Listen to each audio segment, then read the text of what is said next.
अस्सलाम वालेकुम।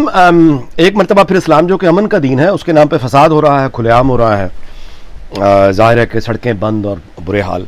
तो मैं सोच रहा था कि ये मज़हब के नाम पे पाकिस्तान में फसाद क्या पहली मरतबा हो रहा है? नहीं, ऐसा नहीं है, तारीख़ भरी है। उससे आगे फिर मैंने सोचा कि क्या ये पाकिस्तान में ही होता है? तो जवाब आया कि नहीं, ये तो सदियों से यही काम हो रहा है। मज़हब के नाम पे फसाद होता है, अल्लाह के सच्चे मज़हब को बिगाड़ के एक मजहबी तबका पैदा होता है, उसका ठेकेदार बनता है और ज़मीन में फसाद बर्पा कर देता है। ये तो हमेशा से हो रहा है। तो मैंने फिर वो देखना शुरू किया तो मुझे ख्याल आया कि हज़रत ईसा के ज़माने में हज़रत ईसा अलैहिस्सलाम को तो ज़ाहिर है कि सलीब पे चढ़ा दिया गया।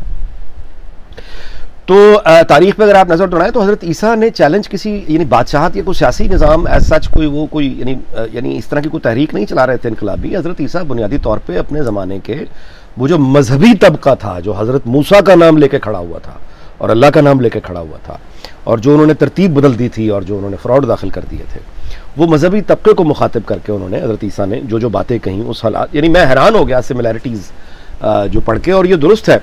देखिए, एक ईसाई जो है वो तो हज़रत मोहम्मद सल्लल्लाहु अलैहि वसल्लम पे चूँकि ईमान नहीं लाया, इसीलिए वो ईसाई कहलाता है। यही मामला यहूदियों के साथ है। लेकिन मुसलमान को ये सहूलत नहीं है। मुसलमान जो है वो हज़रत ईसा को अल्लाह का सच्चा नबी मानेगा, वो हज़रत मूसा को भी अल्लाह का सच्चा नबी मानेगा, हज़रत इब्राहीम, हज़रत इसहाक़, हज़रत सुलेमान, सबसे हज़रत आदम, अम्मा हुआ, क्योंकि इनका ज़िक्र कुरान मजीद में आ चुका है। और ये भी वाज़ेह है कि हमें हर नबी और पैगम्बर पर ईमान लाना है, अल्लाह के सच्ची किताबों पर भी ईमान लाना है। तो ये दुरुस्त है कि उनकी किताबों में, बाइबल और में बड़ी तरतीब बदली गई और बड़ा कुछ हुआ, लेकिन कुछ चीज़ें बच भी गई हैं तारीख़ के दामन में, और जिसमें इस्लामी स्कॉलर्स मुत्तफ़िक हैं।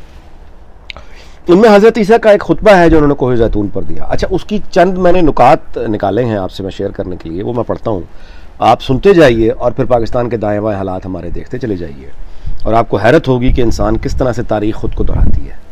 अब आपको समझ आएगा कि तारीख़, मुझे कम से कम तालिब इल्म की हैसियत से समझ आया कि तारीख़ ख़ुद को दोहराती है बार बार, और बुनियादी शर और खैर की लड़ाई हज़ारों साल से एक ही है, वो वहीं खड़ी हुई है।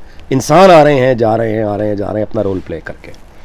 मिसाल के तौर पे मजहबी तबके के बारे में उन मुल्लाओं के ज़माने में, यानी अपने ज़माने के काहन जिन्हें कहते थे, यानी उस ज़माने के मुल्लाओं के बारे में हज़रत ईसा क्या कह रहे हैं। अब ये दुआ का मामला क्या है, फरमाते हैं कि और जब तुम दुआ करो तो मुनाफिकों की मानंद ना बनो, क्योंकि वो इबादत खानों में और बाजारों के मोड़ों पर खड़े होकर दुआ करना पसंद करते हैं ताकि लोग उनको देखें।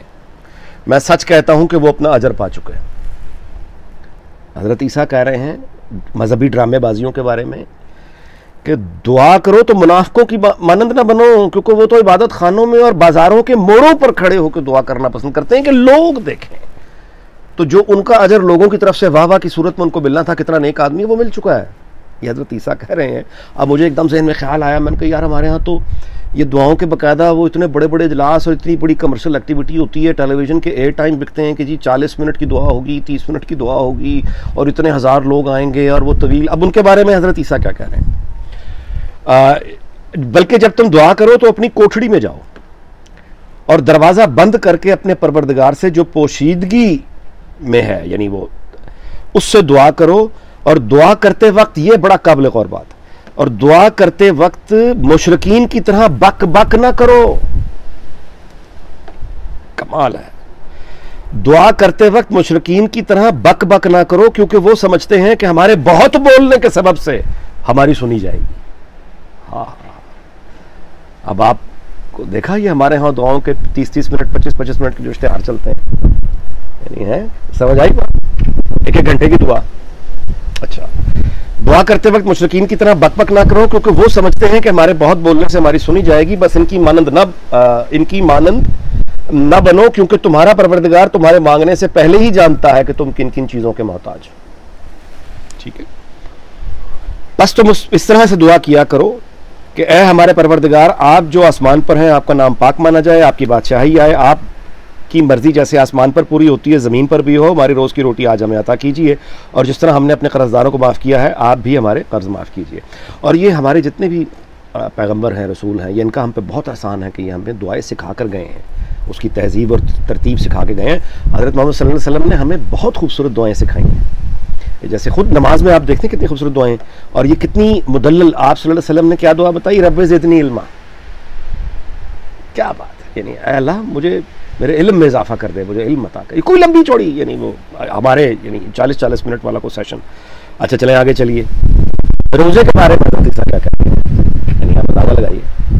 कहते हैं कि जब तुम रोजा रखो तो मुनाफिकीन की तरह अपनी सूरत तो उदास ना बनाया करो, क्योंकि वो अपना मुंह बिगाड़ते हैं ताकि लोग उनको रोजेदार जाने।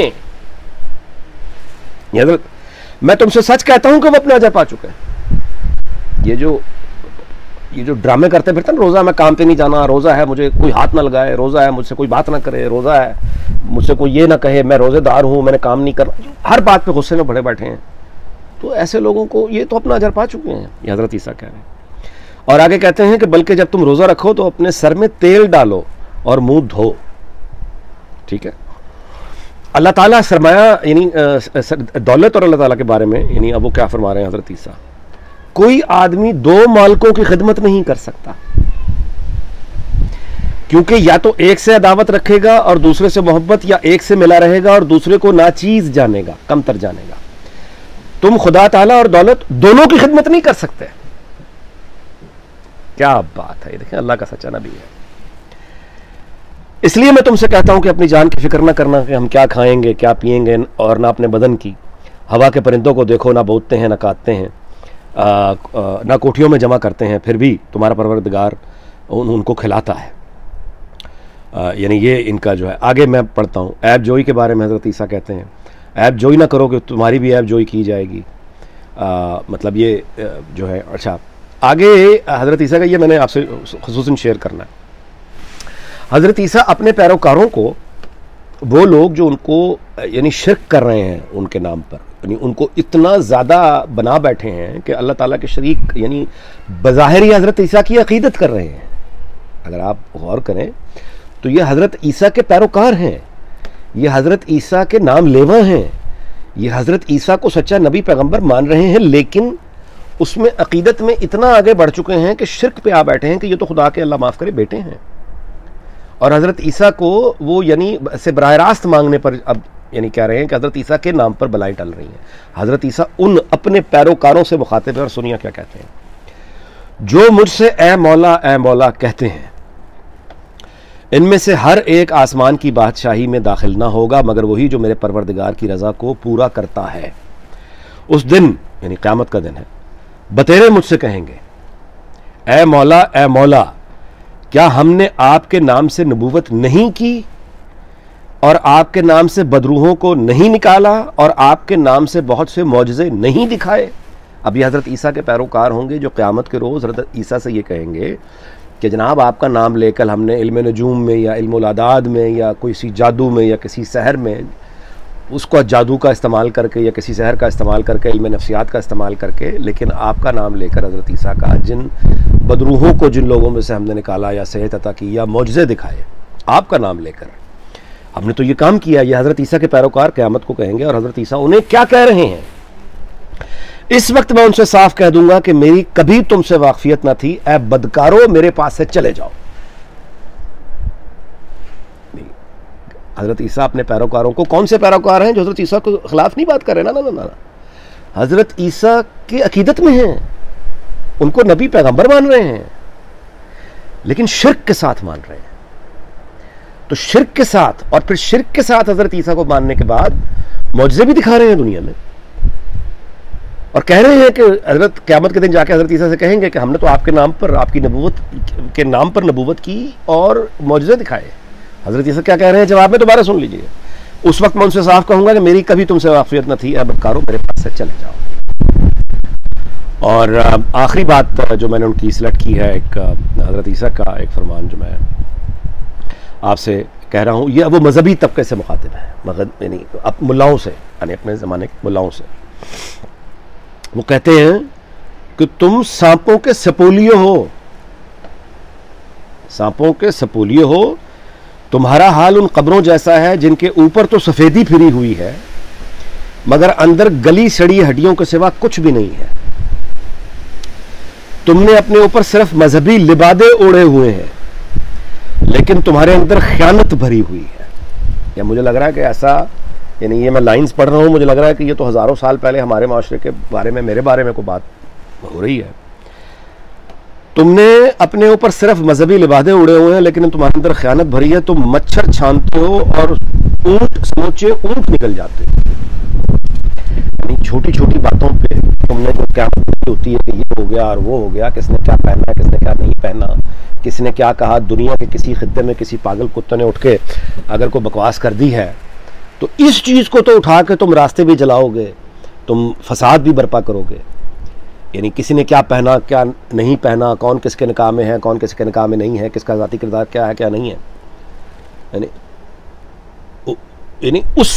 इन बातों में फंस के, ज़ाहरी दिखावे में फंस के यानी रंगबाजियां करनी है। लेकिन जो असल यानी ऊंट उगल जाते हो, मच्छरों को छानते हो, यानी इन बातों को पकड़ के बैठ जाते हो। और जो ऊंट उगल यानी ये कि ये जो मतलब बच्चे, औरतें और बुजुर्ग जिनको प्रोटेक्शन चाहिए वो तुम्हारे रास्तों पर भीख मांगते हैं। उनके पास रात को मतलब घर नहीं है सोने के लिए। Can you believe that? एक बच्चा 14-15 साल का हो, 12 साल का, 7 साल का, 6 साल का, उसको मालूम हो कि मेरे पास जाने के लिए घर ही नहीं है रात को, क्या किस अजाब से वो गुजरता होगा। सड़कों पे खड़े भीख मांगते हैं, उनकी लाशें मिलती हैं। इतना बड़ा फसाद कभी आपने किसी बच्चे की यानी बेहुरमती पर इतना बड़ा फसाद देखा? एक बच्चे की लाश कुचली भी मिली है। इसी तरह से क्या रास्ते बंद होते हैं जिस तरह आजकल आप देख रहे हैं आए दिन। यानी कभी ये जो अदल नहीं मिलता, बिकता है इंसाफ हमारे यहां। कभी आपने इस अदल के जालिम निजाम के खिलाफ मुल्क गिर इस तरह की कुछ जज्बाती तहरीक चलती हुई देखी? या कभी यही मजहबी तबका मौलवी उठकर आए और क्या इन्होंने कभी रियासत से इस वजह से लड़ने की वजह से खड़े हुए कि हम इस महंगाई को बर्दाश्त नहीं करेंगे? तुम झूठी महंगाई करते हो, तुम चोर हो, तुम लुटेरे हो, हम ये तुम्हारी यानी चोरी नहीं चल। क्या इस बात पर इन्होंने कभी मुल्क को ब्लॉक किया? कभी इस्लामाबाद आने की धमकी इन्होंने इस वजह को बनाकर दी कि हम इस मुल्क में अदल का निज़ाम कायम करेंगे, हम यहां किसी बच्चे को भूखा नहीं सोने देंगे, हम किसी अपने बच्चे को, किसी औरत को, किसी बुजुर्ग को भीख नहीं मांगने देंगे, हम यहां ताकतवर के लिए और अमीर के लिए कानून और है, गरीब के लिए, कमजोर के लिए कानून और है, हम रिश्वत और करप्शन बर्दाश्त नहीं करेंगे। यह अल्लाह के और उसके आखिरी रसूल की तालीमात की खुली खिलाफ वर्जी है। हम सिफारिश नहीं चलने देंगे, हम जुल्म नहीं होने देंगे। इन बातों पर कभी ये मौलवी बाहर निकले? यानी किसी यानी बिजली चोरी पर बाहर निकले? ये जो कूड़े के ढेर और अंबार जिनसे हमारे रास्ते अटे पड़े होते हैं, कभी इनकी झाड़ू पकड़ के इनको सफाई करते हुए देखा? ये किस बात पर निकलेंगे कि दुनिया के दूर दराज किसी कोने में पागल कुत्ता भौंका और हम निकल के अपनी रास्तों को आगे लगा देंगे। मच्छर, हजरत ईसा क्या कह रहे हैं? मच्छरों को छानते हो, छोटी बहसों में पड़े रहते हो, ऊंट निकल जाते हैं। और हजरत ईसा अपने पैराकारों को यह भी मैं गुजारिश कर चुका हूं कि उनके नाम पर ये जुल्म करने वाले उन्हें कहेंगे कि हम तो आपके नाम पर कर रहे थे, हम तो आपकी बात पहुंचा रहे थे। तो हजरत ईसा ने क्या यानी अपनी जिंदगी में फरमा गए हैं कि मैं उनको क्या कहूंगा कि दूर हो जा मुझसे बदकारो, मैंने तुम्हें यही नहीं कहा था। अब आप मुझे बता दीजिए, मैं इस बात पे ख़त्म करता हूँ अपना व्लॉग, कि हज़रत मोहम्मद सल्लल्लाहु अलैहि वसल्लम का नाम लेकर, जो रहमतुल आलमीन है, उनका नाम लेकर खुलेआम फसाद करना, खुलेआम जुल्म के निज़ाम को मतलब बर्दाश्त करना, उसके साथ रहना, औरतों, बच्चों, बुज़ुर्गों को भीख मांगते हुए देखना, उनकी रेप हुई लाशों को देखकर खलाल करके चले जाना अपने काम पे, परवाही न करनी, जुल्म का निज़ाम, रिश्वत, करप्शन बर्दाश्त करना, सांस लेना, परवाही नहीं। परवाह किस बात की है कि दुनिया के दूर दराज कोने में किसी पागल कुत्ते ने कोई खाका बनाया था, इस पर हम निकल के रास्तों को। तो बस इसी पर मैं व्लॉग ख़त्म करता हूँ। कोई लंबी लंबी दुआएं, ये शोबाजियाँ आपसे किसी और व्लॉग में इंशाल्लाह मुलाकात होगी। इस्लाम।